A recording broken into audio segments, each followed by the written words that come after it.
اس محبت کا کیا فائدہ؟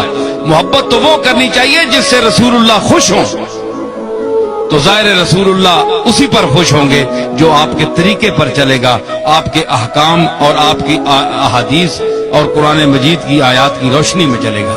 مجھ پہ محشر میں نصیر ان کی نظر پڑ ہی گئی، کہنے والے اسے کہتے ہیں خدا کا کرنا، اور مجھ پہ بھی چشم کرم اے میرے آقا کرنا۔ حضور نے فرمایا کہ میں پہلے تمہیں قبرستانوں میں جانے سے منع کرتا تھا، لیکن اب جایا کرو قبرستانوں میں، فَإِنَّهَا تُذَكِّرُ الْمَوْتِ، اس لیے کہ قبرستان میں جانا موت کو یاد دلاتا ہے۔